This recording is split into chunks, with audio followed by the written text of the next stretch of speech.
എനിക്ക് വൈകുന്നേരങ്ങളൊക്കെ ഭയങ്കര ഇഷ്ടമാണ്. നാട്ടിൽ ഈ നേരമൊക്കെ ആകുമ്പോൾ ഫുട്ബോളിലേക്ക് നിർത്തിയിട്ട് തിരിച്ച് വീട്ടിൽ കയറേണ്ടി വരും. പക്ഷേ ഇവിടെ എനിക്ക് എന്താ തോന്നുന്നതെന്ന് വെച്ചാൽ ദിവസം ഇപ്പോൾ ഒന്ന് തുടങ്ങിയിട്ടുള്ളൂ.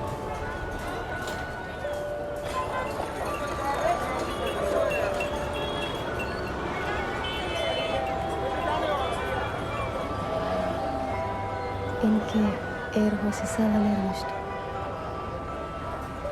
ഞാനാണെങ്കിൽ ആരും അറിയാണ്ട് ടെസ്റ്റിനൊക്കെ അപ്ലൈ ചെയ്തു. പക്ഷെ അച്ഛനെ പേടിച്ച് ഞാൻ പോവില്ല. എന്തായാലും നീ പോകത്തോണ്ടല്ലേ നമുക്ക് കാണാൻ പറ്റിയത്. ഒന്നും പറയാൻ പറ്റില്ല. ചിലപ്പോൾ നമ്മൾ വല്ല ഫ്ലൈറ്റിൽ വെച്ച് കണ്ടിട്ടുണ്ടാവും. ഇന്നെന്താ ഒരു മാറ്റം പോലെ, എന്തോ ഒരു വ്യത്യാസം.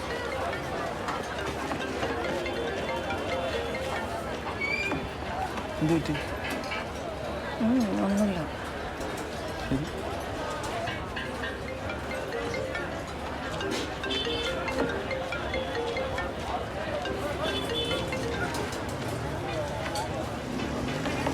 നീ ആരെ എങ്ങനെ ഒഴിവാക്കണ്ട?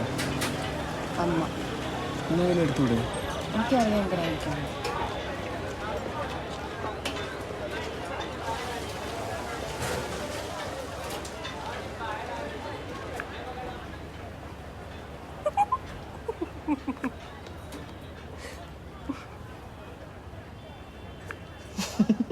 ഏതായി വഴുതിരിങ്ങ?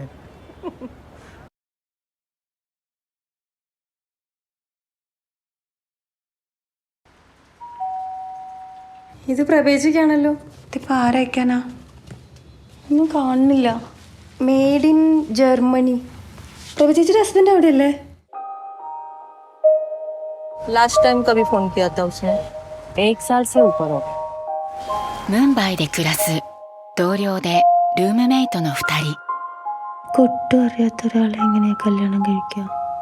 കൊണ്ടൊന്നും പറ്റുമെന്ന് തോന്നുന്നില്ല. രാത്രി വരെ കാത്തിരിക്കേണ്ടി വരും. പക്ഷേ തൽക്കാലത്തേക്ക് ഞാൻ ഈ മേഘത്തിൻ്റെ കയ്യിൽ കുറച്ച് ഉമ്മ കൊടുത്തു വിട്ടാലോ? എന്തൊക്കെയാ ഇതിനെ പറ്റി ഇവിടെ ആൾക്കാർ പറഞ്ഞ നിനക്കൊരു വിചാരമുണ്ടോ? എൻ്റെ വീട്ടിൽ നിന്ന് ഇങ്ങനെ ചെക്കന്മാരുടെ ഫോട്ടോസൊക്കെ അയക്കുന്നുണ്ട് കല്യാണത്തിന്. പക്ഷെ എനിക്കിപ്പോൾ കെട്ടണ്ട. എല്ലാം നമ്മുടെ തലയിൽ തൂരിക്കും.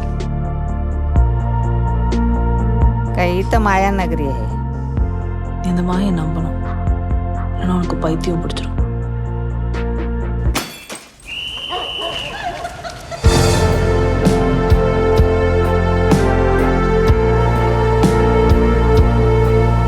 ऐसे अगर गायब हो जाओ तो किसी को पता भी नहीं चलेगा. हमें पता चलेगा पार्वती. ありのままでいたいと願う女性たちのビタースイートな物語。私たちが光と思うすべて。